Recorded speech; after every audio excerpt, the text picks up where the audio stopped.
Stop being foolish. There won't be a divorce.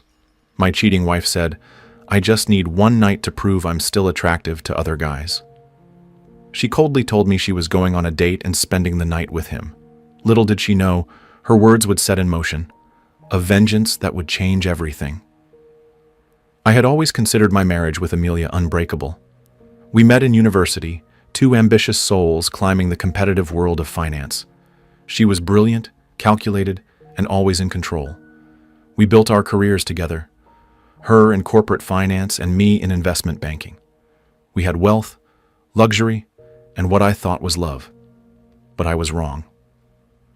One evening, as we sat in our modern London penthouse, Amelia stood by the window, sipping her wine. Her piercing blue eyes didn't meet mine as she spoke. Stop being foolish. There won't be a divorce. I blinked. What? She turned to face me, completely composed, as if she were discussing the weather. I just need one night to prove I'm still attractive to other guys. That's all. I felt the ground beneath me shift. Amelia, do you even hear yourself? She exhaled as if I was exhausting her. Adrian, you don't understand. I need this. It's not about you. Not about me. I let out a hollow laugh. You're literally telling me you're going to cheat and I'm supposed to be okay with it. She rolled her eyes and placed her glass down on the marble countertop. It's not cheating if I tell you about it. I'm being honest. I just need to know I still have that power. I love you, Adrian, but I won't be caged.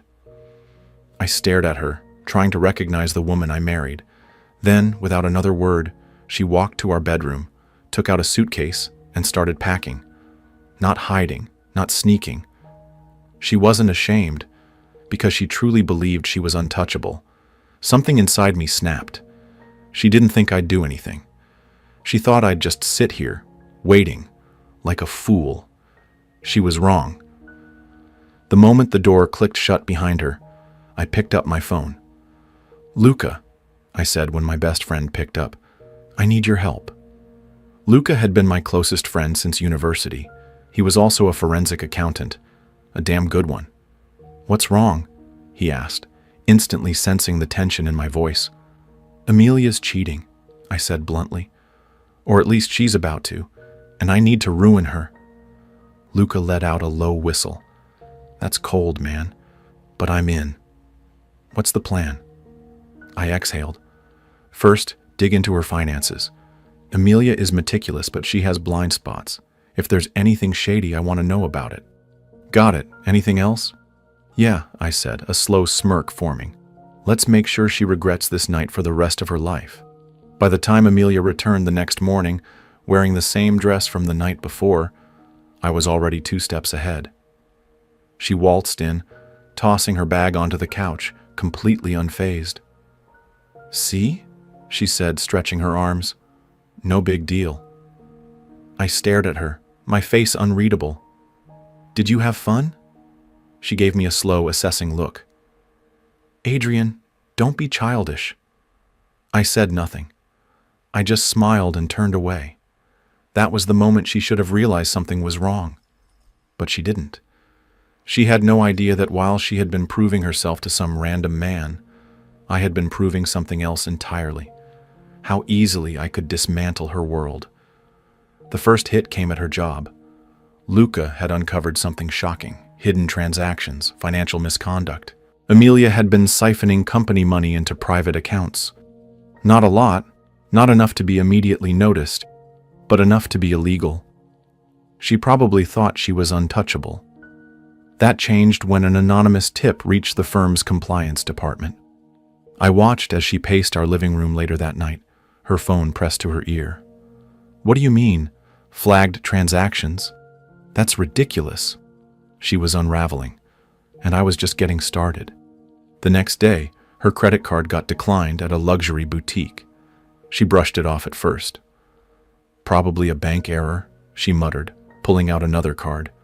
But by the end of the week, she wasn't brushing anything off. Adrian, she said one night, standing in the doorway of our bedroom, her confidence visibly shaken. Something's going on. I looked up from my laptop. Oh? My accounts. They're all frozen and… She hesitated. There's an investigation at work. Someone reported me. I arched an eyebrow. That's serious. Her eyes narrowed. You don't seem surprised. I shrugged. Maybe that's because I know exactly what kind of person you are. She inhaled sharply. I did nothing. I cut her off smoothly. You did this to yourself. Her lips parted, but she had no words. Good. Let the fear settle in. The last piece of the puzzle fell into place when I handed her the divorce papers. Her hands trembled as she flipped through the pages. You're serious? Dead serious. Her face contorted.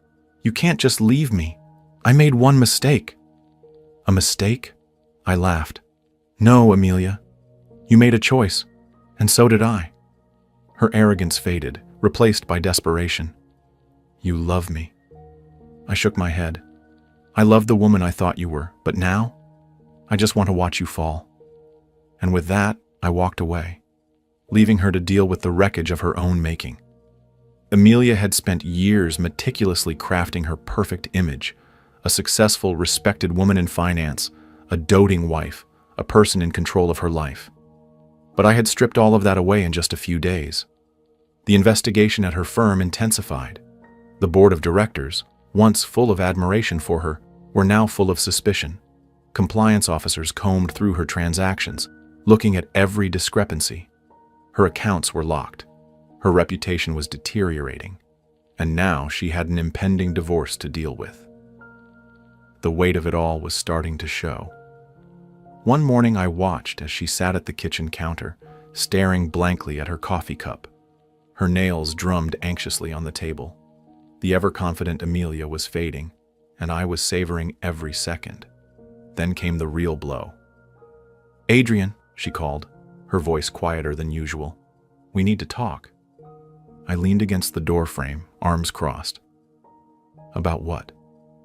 She exhaled deeply. I made a mistake. I arched an eyebrow. You don't say? She swallowed hard. I got carried away. It wasn't about you. It was about me needing to feel desirable. I finished for her. She flinched. Yes, but it didn't mean anything. I love you. I laughed, an actual deep laugh. You love me? I repeated. You love me so much that you told me to my face you were going to sleep with another man? That's the love you're talking about? Her eyes welled up with tears. I didn't think it would hurt you this much. I tilted my head. And that's the problem, Amelia. You never thought about me at all. She reached for my hand, but I stepped back. We can fix this, she pleaded. I gave her a long, hard look. No, Amelia, you can live with the consequences. The next week was her breaking point. First, the firm fired her. The financial discrepancies were too damning.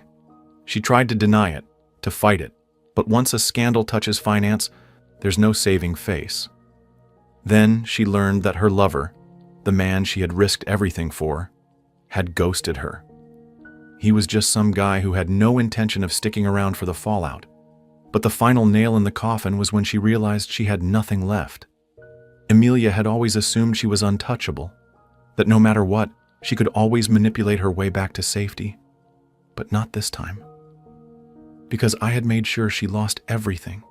The divorce papers were just the beginning. I had already moved all the assets into my name legally.